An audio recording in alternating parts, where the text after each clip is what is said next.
Hey guys, welcome to another lesson of Pro Teachers Do. Today I have with me Ian. Hello. And today we're going, what if Dr. Doom had become the Thing? The Thing. With written by Carl Kessel and artwork by Paul Smith. First of all, look at that cover. Is that Smith on the art? No, that was no, I guess it was him. Nice.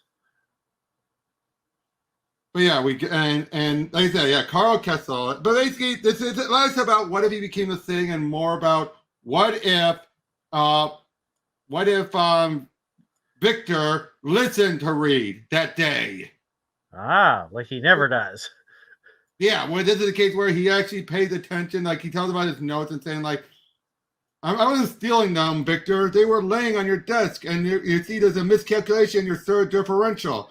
And he's like, he picked it out, like, oh, your day's coming, pal. Count on it. Like, as if I would make a miscalculation in my, And I love this. When he comes to me, like, excuse me for my outburst a few minutes ago. I wasn't speaking. Allow me to make amends. Sure, couple of medium rare steaks and an apology accepted. I was more seeking an exchange of ideas. So basically, he realizes he can manipulate Reed's genius. So he basically takes him away and leaves Ben behind. So he was always going to be evil, even if he didn't get the metal powers. Exactly. In this case, he decided he is filling in, and he's been manipulating and using Reed. And even Sue calls it out, saying that the day of their launch is the same day of something else. Basically, Ben, he went and joined the military. And basically, there's a testing that he is taking care of that's going on at the same time as their rocket launch. Oh. We then see a brief bit with Susan. Of course, Victor wants Susan, but she won't take it. Showing that she's still a strong woman no matter what. Yep. You can't get me. Only Nerdy Reed can get me. Yep. And basically they head out there and the radiation, the cosmic rays are hitting them. But here, Victor Doom counted on it. So he makes his armor that was meant to protect him from it. But unfortunately, does he protect Reed? Nope. He was expecting Reed to die. All of them to die. That's so dark. So yeah, they crash, they transform, but in the case of was Victor, it turns out it concentrated, it absorbed the radiation, thus turning him into the Thing. So he starts wailing on Reed and then takes him to where? To where Ben is at, a certain gamma bomb test site.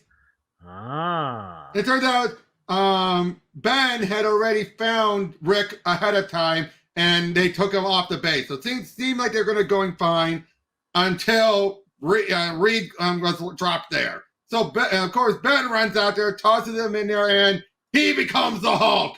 Grim Clobber Doom!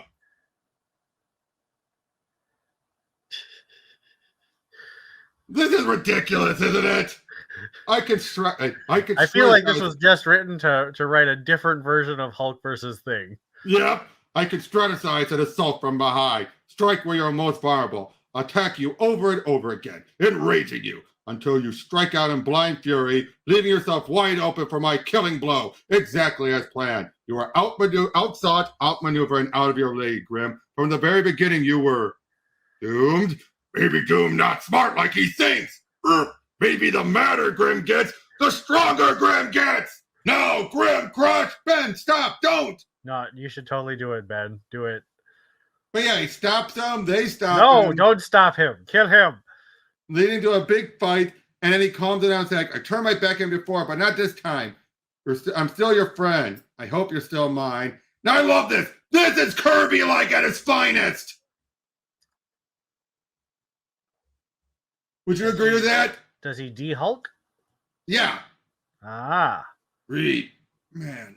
Oh, man, tell me I was dreaming. I'm afraid it was all too real and all my fault.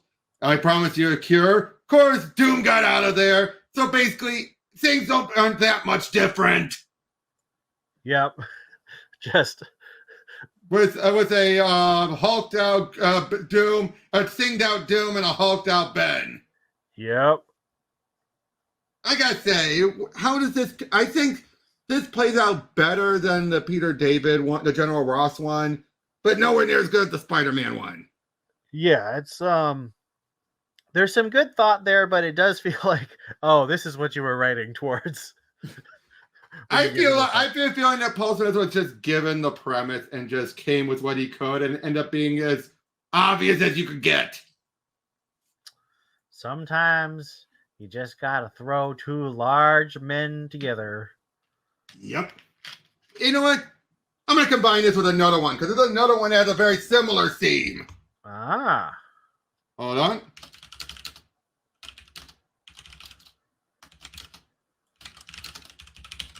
I think it works perfectly because there's two of them that actually combine with that. Hold on.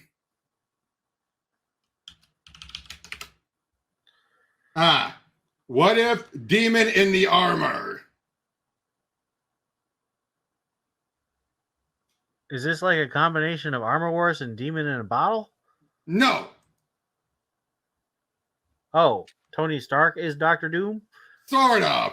Michelini and Bob Layton are working on this one. Ah. With Graham Nolan on pencils. Oh. What if Tony Stark had become Dr. Doom, but it's not the way you think? Basically, what if they were roommates? Hold on just a sec. I need a sweatshirt. Okay.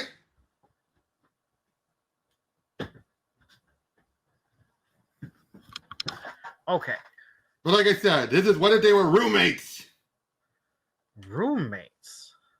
Housing office says you're Victor Von Doom from Latveria. Mind if I call you Vic? Yes. Great. Listen, yes, if we're going to be rooming, might as well start off right. Brewski's at the tap room. Shari's got a friend who's a real knockout, and as a transfer student, you might not be aware. The semester has already begun.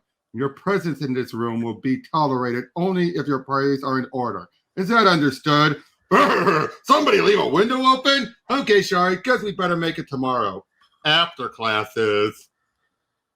Like, will you please turn that infernal racket down? Chill out, Vic. It's only rock and roll. You need to relax. Let your your back brain do the work. What would you know about work? You were born to privilege. Well, I've had to fight for every grant, every scholarship. The burden I shoulder would break a lesser man, but my destiny is to leap. And that inevitably is worth any sacrifice. Maybe, but keeping your focus on other things. So tight can lead to mistakes. Like the protein coefficient in your formula there should be cubed, not squared. Of all the impudence you dare suggest that I could. That it? Tony, a minute. So basically, he comes up with a machine, but here he swaps brains and then erases Tony's mind. So he basically just murders Tony to take his body? No. He doesn't murder him. He swaps with him. Basically then erases his memory so he knows about the body swipe, but Tony doesn't know. So as far as Tony thinks, he is Victor Doom. Oh, okay. But whereas Victor is now going to take advantage of all of Tony's money, his prestige, all of it.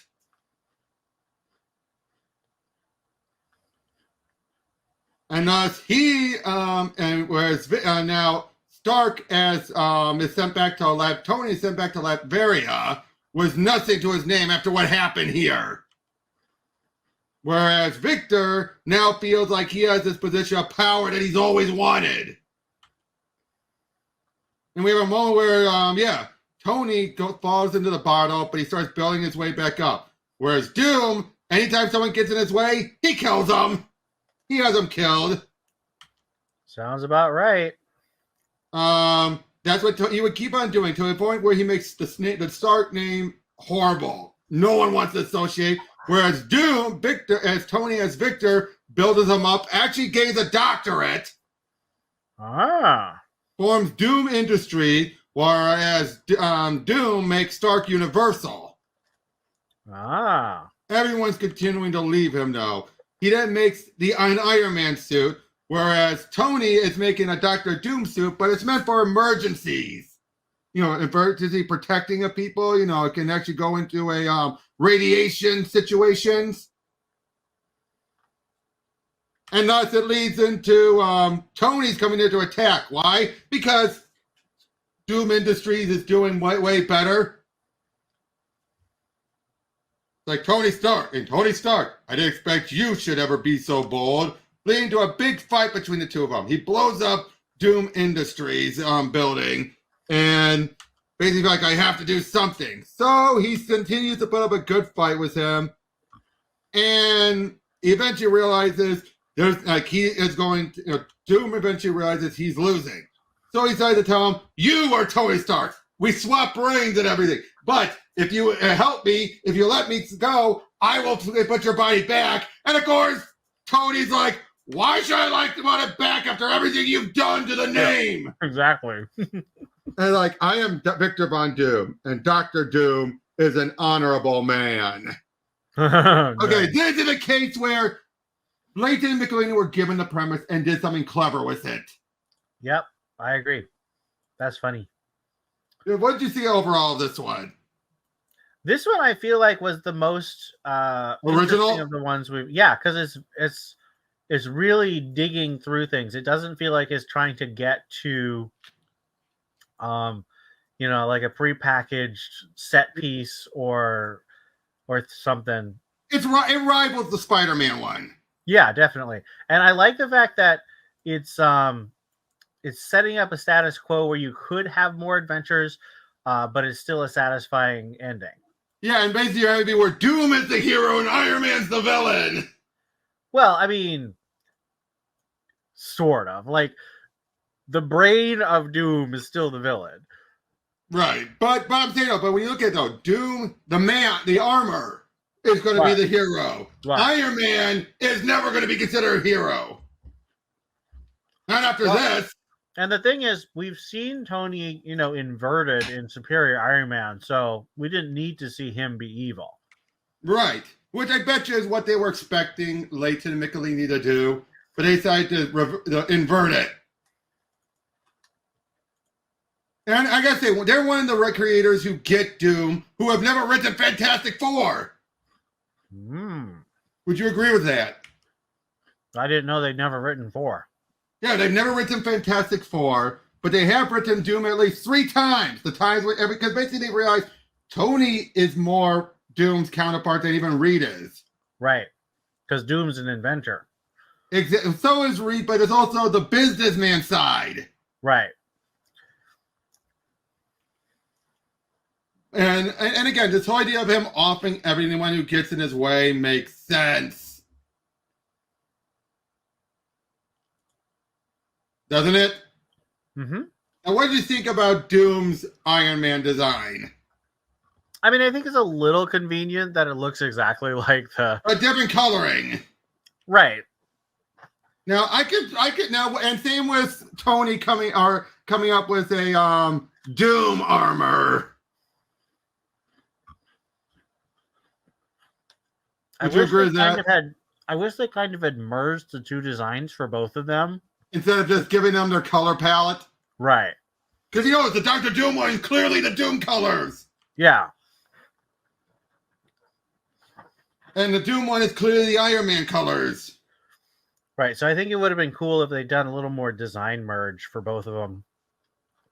But for what it was, this one was a good one. So so you think this one held the premise better than the other one we just did? Because this is going to be both in one video.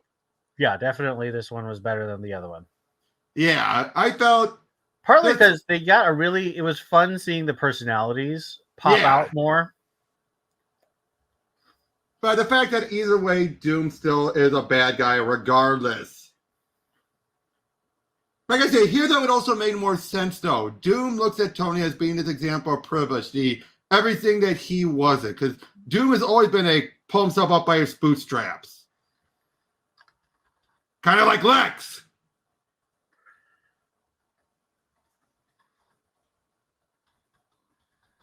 You see what? Doom never had money growing up. How did Doom become the leader of Latveria? Did he take it over? By force after he got scarred. He never had it beforehand. Okay. But I thought that Lex was Is this just in Smallville that Lex is like the son of a super rich business dude? Mostly. The other version I've had, his father was never rich. Smallville's the only one where his father was rich. Okay. Interesting choice they made then. So yeah, that was this what if, this 2-in-1. We still got a few more to go over, so we'll see you guys on the next one.